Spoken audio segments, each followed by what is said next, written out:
Gulf States Newsroom. This is the Gulf States Gumbo, your weekly serving of stories from Alabama, Mississippi, and Louisiana.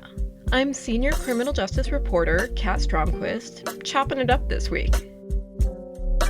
On today's show, Lowndes County, Alabama drew national attention to the sanitation issues people are facing in the Black Belt. It's been especially challenging for people living in manufactured homes. The residents can't afford the water and waste treatments or services that they need. And how Black men's groups in Birmingham are thinking about addressing a spike in gun violence. The Magic City has struggled with homicides this year. It's going to take a connection between the community and police and a lot of the people that can come in and offer some outside help.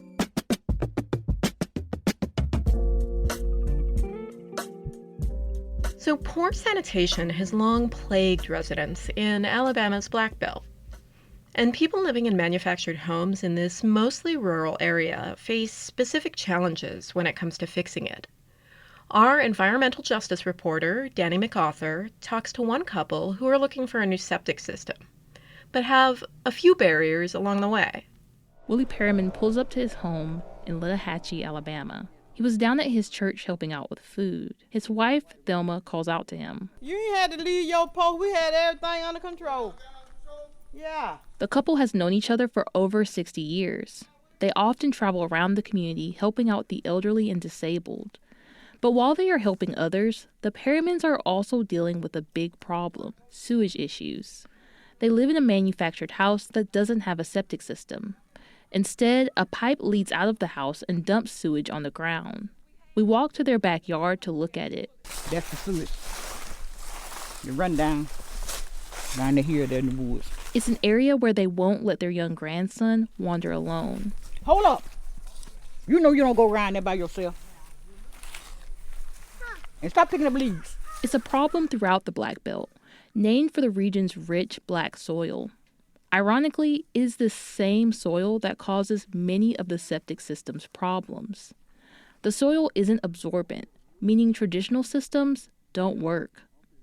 Thelma Perriman says she's dealt with bad sewage as long as she can remember. When I was growing up, we had what's called an outhouse. And when I moved to the other trailer, we had a separate tank, but it always ran over. So we've been having problems with sewage practically all my life. She says sometimes there's a bad smell, and they have to keep the doors closed to keep it out of the house. And sometimes their system backs up, and they have to plunge it out. Well, I got used to it, but I would like to do better. The Perrimans aren't alone. In the Black Belt, roughly 1 in 4 homes is a manufactured house. Many are in rural communities, meaning they aren't within city limits.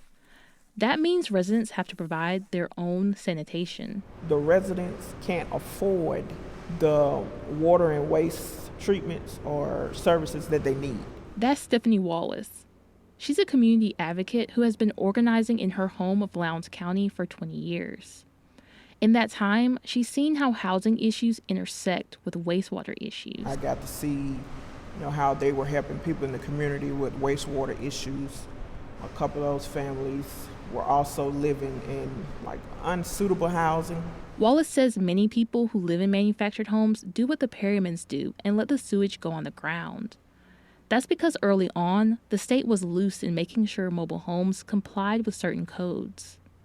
Others have septic systems, but they are failing because the soil isn't right for the kind of systems they have. And specialized systems can cost tens of thousands of dollars, money that many in this region don't have. And a lot of the agencies that are at state level that could help them haven't been helping. But she says that is starting to change. The state health department signed an interim agreement with the federal government last year. Since then, the health agency has started a program to install septic systems that can properly get rid of on-site sewage. And Wallace knows of at least 2 local nonprofits tackling the issue of sanitation. Thelma Perriman says her family reached out to one to see about getting a septic system. Because, they said that raw sewage and stuff is bad for your health. And that's why I decided to go through with it and try to get help. On top of that, Thelma and her husband deal with the issues that come with an aging manufactured home. They have damage from a felled tree limb. And one side of the house is propped up with boards because it's rotted away. And now it's posing a problem. A new system would cost more than their home is worth. And the nonprofit says they need a new house. That's something Willie Perryman agrees with. I would like a secondhand trailer before the sewer get dead, but we'll take either. Despite their issues, he couldn't imagine moving away. Willie lives on family land that they've had for over 100 years, something that fills him with pride. His grandfather had 24 children, and he raised all of them on this land. And I'm proud now, because we still here. And he would like to pass this land down, keeping that family legacy. But that's what I would like to do while I'm here on this earth. In the meantime, the Perrymans are waiting to see if they can get a new home or a new septic system. For the Gulf States Newsroom, I'm Danny McArthur in Lattahatchie, Alabama. This story was produced with support from the Environmental and Epistemic Justice Initiative at Wake Forest University. The Gulf States Newsroom is a team of journalists working with NPR and local public media stations in Alabama, Mississippi, and Louisiana to cover the issues that matter to you. Email us, connect@gulfstatesnewsroom.org. You're listening to the Gulf States Gumbo. I'm Kat Stromquist. Up next, I recently spent time in Birmingham to look into a surge of gun homicides. I spoke with people from Black men's groups in the city who are thinking about new ways to address the spike and stop a feeling of hopelessness among young people. As I found out, some are worried they're going to die young. A train rumbles through the sunset as Daryl Forte sits in Railroad Park. Forte leads an annual Black Men's Summit focused on improving Birmingham, but he's telling me about young men who are planning their funerals. I want this song to be played. I want this to be worn during my funeral. And you're 14, 15 years old, rationalizing that you probably won't live to see 22, 23. That's shocking in a sense. In some neighborhoods, he says there's addiction, incarceration, hunger, death. That constant exposure creates a sense of PTSD or shell shock, fueling violence. Because it's like, I'm going to end up like one of them anyway. I'm going to end up dead anyway. I'm going to end up in jail anyway. It becomes, we rationalize things that we should not rationalize. In a year of shootings that's included triple and quadruple murders, he called an emergency Black men's Zoom meetup this fall. At least a dozen people joined to try and help each other. I think a lot of men, we're so busy trying to conquer and trying to make money and trying to succeed and trying to get out. If you are from certain neighborhoods, and never go back. That's the number one thing I hear. But we can't do that. In many southern cities, young men of color are more likely to be felled by gunfire. Coroner's data show that more than 70 younger Black men were killed in Birmingham just this year. Some say these losses can almost fade into the background. And I'm a Black male, but we can kind of become numb, or this compassion fatigue can kind of set in. And, I think that's the thing that we have to fight against. That's Lamar Lawrence with 100 Black Men of Metro Birmingham. They mentor young men, mostly of color. They're working with young men awash in social media videos that glorify violence. Lawrence says many long to be part of something bigger than themselves. But that's why gangs are so successful. They're like families. Another chapter member, Chris Anderson, might sound familiar. He's a retired homicide detective who's been on crime TV shows and podcasts. He hopes the 100 Black Men's mentoring can save lives. Mentorship can break the cycle of crime before it even begins. A lot of these kids are being influenced into committing crimes. It's just this fear of influence. Anderson says he's seeing something different in this year's gun violence. He says crimes like burglary are down, but homicide is up. More people are getting hurt in increasingly violent attacks. He says the city will need new approaches. It's going to take much more than just policing. It's going to take a connection between the community and police and our business partners and a lot of the people that can come in and offer some outside help. Anderson was recently appointed to a commission to study murder in Birmingham. And the city has made other efforts, like a reentry program for kids getting out of jail. But it's all complicated. Here's Jeff Walker, a criminal justice professor at University of Alabama at Birmingham. One of the things that I've started saying is There's no Band-Aid big enough to fix this. Walker says the city is coping with so-called immature gangs, marked by posturing and retaliatory shootings.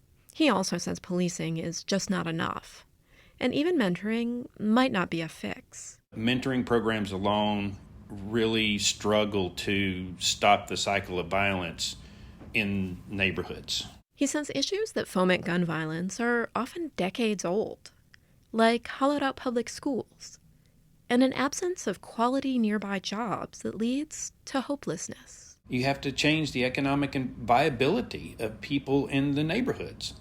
They have to not be thinking that this is all I've got and I'm never going to make it. Forte, who I met in the park, also hosts monthly men's meetings to discuss financial and mental health. He says reaching young men will take commitment. But for many in Birmingham, this crisis isn't new. It should be on every billboard, every street sign, every bus stop about how do we prevent a life being taken. Forte says he wants the city to invest in solutions like homicide hotlines and conflict resolution programs that make young black men's lives a priority. For the Gulf States Newsroom, I'm Kat Stromquist in Birmingham.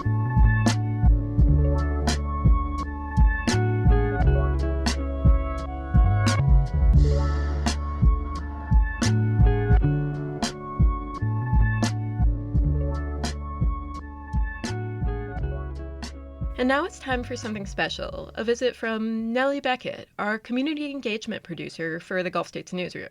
She's here today to unpack one of our segments.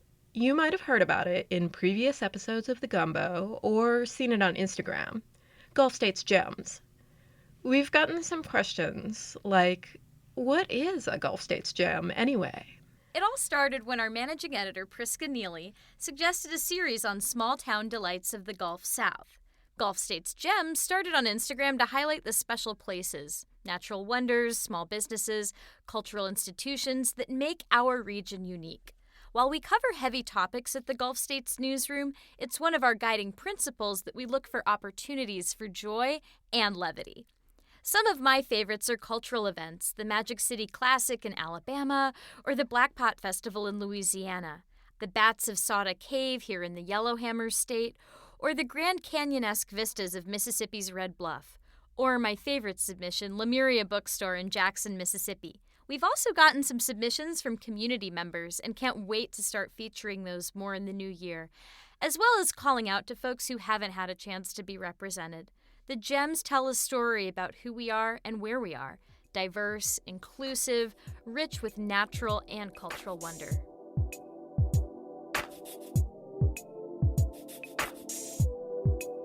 You can see pictures of Gulf States Gems from across the region on our Instagram. And we want to hear about a place that you consider a gem, a restaurant, a bookstore, a natural park. Send us your suggestion. Email connect@gulfstatesnewsroom.org. This week's Gulf States Gumbo was produced by me, Kat Stromquist, and our head chef was Tyler Pratt. Our theme music is by DJ Supreme. Special thanks to our partner stations, WBHM, Mississippi Public Broadcasting, WWNO, and WRKF. You can find us in your podcast feeds every Friday. Look us up and be sure to subscribe. Thank you for listening, and don't forget to stir your roux.